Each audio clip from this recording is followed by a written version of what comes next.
الله من الشيطان الرجيم بسم الله الرحمن الرحيم جاء من أقصى المدينة رجل يسعى قال يا قوم اتبعوا المرسلين اتبعوا من لا يسألكم أجرا وهم مهتدون صدق الله العظيم۔ یہ سورہ یاسین ہے اور اس میں اللہ کریم نے ایک توحید پرست انسان کا ذکر فرمایا۔ اللہ اپنی توحید کے ساتھ بڑی محبت کرتا ہے اور توحید والوں کے ساتھ بھی اللہ محبت کرتا ہے، چونکہ جتنے بھی انبیاء و رسول تشریف لائے ان کا اساسی اور بنیادی اور سب سے بڑا اہم مسئلہ وہ اللہ کی توحید رہا۔ ہر نبی اور رسول قانون شریعت تبدیل ہوتے رہے، مگر جو اصل مسئلہ تھا، جس مسئلے کے لیے انبیاء نے تکلیفیں کاٹی، مصائب برداشت کیے، گھر سے بے گھر ہوئے، وطنوں بے وطن ہوئے، آرے پہ چیرا گیا اور ان کے اوپر مختلف قسم کے ظلم اور مصائب گرائے گئے، وہ ایک ہی مسئلہ تھا اللہ کی توحید کا۔ اور اللہ کا قرآن اس بات کا گواہ ہے کہ دن قیامت کے میری اور آپ کی نجات، کامیابی، کامرانی اللہ پاک نے مطلقاً اپنی توحید کے ماننے میں رکھی ہے۔ اور توحید ایک ایسا جسے ایمان کہتے ہیں، اصل ایمان نام توحید کا ہے۔ اور آپ نے قرآن مقدس میں جہاں بھی اعمال کا ذکر سنا ہوگا، اس سے پہلے آمنو کا لفظ اللہ پاک نے یہ شرط لگائی ہے کہ بغیر ایمان کے میرے دربار میں اعمال کا تصور ہی نہیں ہے قبول ہونے کا۔ اگر بغیر ایمان کے اعمال قبول ہوتے تو بے شمار آپ مشرکین مکہ کو دیکھ لیں، بڑے بڑے عبادت گزار تھے، مگر ان کے اندر توحید نہیں تھی، جس کی بنیاد پہ اللہ نے کیا فرمایا؟ حبطت اعمالہم فلا نقیم لہم یوم القیامت وزنا۔ مگر یہاں دیکھیے گا، ایک اللہ کی توحید کی تصدیق تائید کرنے والا اور انبیاء اور رسول کی بات سن کر اللہ کے اوپر خالص ایمان رکھ کر اللہ کی توحید کو علی وجہ الکمال مان کر اور اس توحید کی دعوت دینے والا کوئی نبی رسول نہیں ہے، کوئی اتنا بڑا عبادت گزار بھی نہیں ہے، کوئی اتنا شب زندہ دار بھی نہیں ہے، کوئی تہجد گزار بھی نہیں ہے، مگر 70 سال عمر ہے اور اللہ کو اس کی توحید کا انداز اتنا پسند آیا کہ اللہ پاک نے اس کا ذکر قرآن مقدس سورہ یاسین جیسے میں اللہ نے اس کا ذکر کر دیا۔ اور اللہ یہ باور کرنا چاہتا ہے کہ میرے انبیاء اور رسول پہلے 2 آئے، پھر میں نے تیسرا رسول ان کی تصدیق اور تائید کے لیے بھیجا، اور جب قوم نے ان کو جھٹلایا تو یہ بندہ جسے مفسرین نے حبیب نجار کے نام سے یاد کیا ہے، یہ بستی کے کنارے سے دوڑتا ہوا آیا۔ قرآن نے اس کے چلنے کے انداز کو بھی ذکر فرمایا، اللہ نے اسے پسند فرمایا اور اپنا محبوب توحید پرست بنا کے اللہ نے قرآن مقدس کی دل سورہ یاسین میں اس کا ذکر فرما دیا۔ اور یہ اللہ باور کرنا چاہتا ہے کہ جو مجھے توحیدی پسند ہے نا،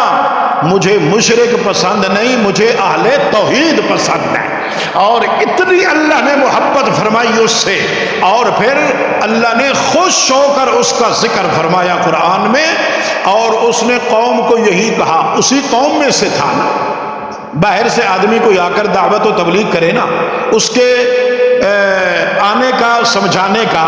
انداز جو بھی ہو،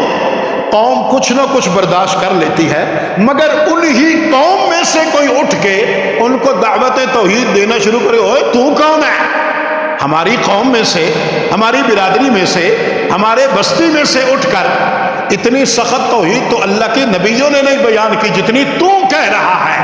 مگر اس نے آ کر علل اعلان کہا یا قوم، او قوم اتبعوا المرسلین نتبعوا من لا يسألكم اجرا وهم مهتدون۔ کیوں تم ان کو جھٹلا رہے ہو؟ کیا قصور ہے ان کا؟ کیا یہ اپنی طرف سے آئے ہیں، اپنی بات کر رہے ہیں، کچھ مانگ رہے ہیں، سوال کر رہے ہیں؟ ووٹ کا سوال ہے، نوٹوں کا سوال ہے، کوئی سوال نہیں۔ لا يسألكم اجرا، آپ سے کوئی سوال نہیں کر رہا ہے، کسی قسم کے اجر کا سوال نہیں کر رہا ہے، کوئی اجر نہیں مانگ رہا ہے۔ اور وہم مہتدون، وہ تو صرف کہتے ہیں بات مان جاؤ، دنیا بھی بن جائے گی، آخرت بھی سنور جائے گی۔ تو اس نے کہا علل اعلان ما لی لا اعبد الذی فطرنی والیہ ترجعون، ہاں مجھے کیا ہو گیا کہ میں اس پیدا کرنے والے رب کو چھوڑ کر کسی اور کی پوجا اور عبادت کیوں کروں؟ جب عبادت میں کروں گا تو اسی کی کروں گا جس نے میری تخلیق فرمائی ہے۔ مالیہ، یہاں وہ اپنی طرف نسبت کر رہا ہے، مالیہ لا اعبد الذی فطرنی والیہ ترجعون۔ ہاں مجھے کیا ہو گیا؟ کیوں کر میں ان کو پوجوں جن کے پلے میں ہے ہی کچھ نہیں؟ میں کیوں نہ اس کو بلاؤں، پکاروں، سوروں کہ جس نے مجھے پیدا کیا اور تخلیق کے بعد میری موت تک، میری زندگانی کے ہر لحظے، ہر لمحے، ہر آن، ہر گھڑی اور ہر نقطے پہ میری حفاظت کرنے والا بھی ہے، مجھے رزق دینے والا بھی ہے، مجھے نعمتیں دینے والا بھی ہے۔ تو اتخذ، ان کو جس بات سے غصہ آیا نا اس قوم کو، جب اس نے کہا نا مالی لا اعبد الذی فطرنی والیہ ترجعون، آگے اس نے کہا اتخذ من، سن لو تم جو کچھ کرنا چاہتے ہو کر لو، مگر میں بات ببانگے دخل کروں گا اور چڑھے سورج پہ کروں گا، حق بات کروں گا، اور پیغمبروں کی تصدیق اور تائید اس انداز میں کروں گا جس انداز میں کرنے کا اللہ کے قرآن نے حکم صادر فرمایا ہے۔ اتخذ من دونہ آلہہ ان یردنی الرحمن بضر لا تغن عنی شفاعتہم شیئا ولا ینقذون۔ اس نے کہا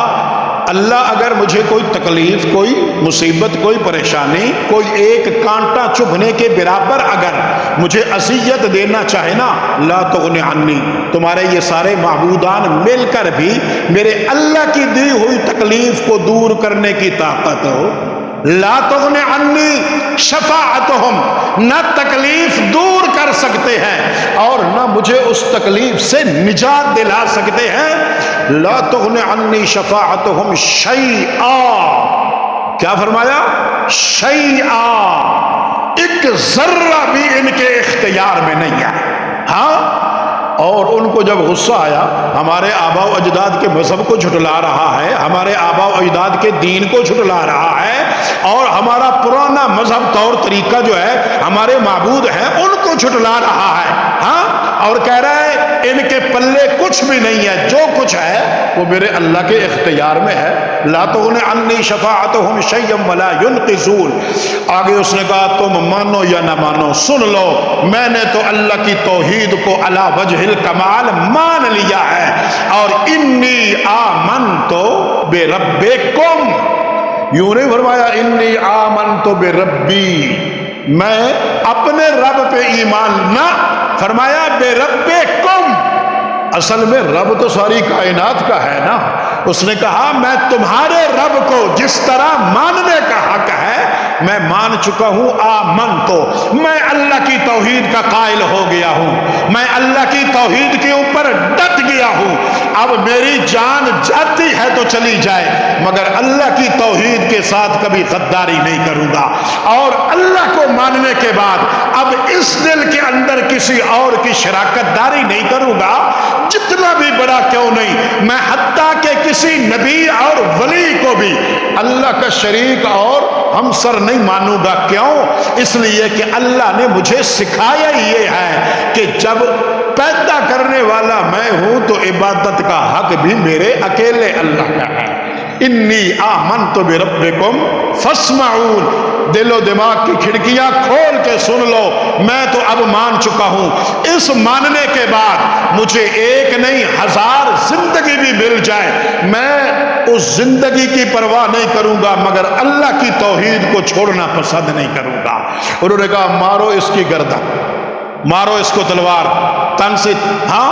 اس کا جدا کر دو، سر تن سے جدا کر دو۔ جب جدا ہو گیا تو زمین پہ اس کا وجود تھا، اللہ نے کیا فرمایا؟ قیل ادخل الجنہ،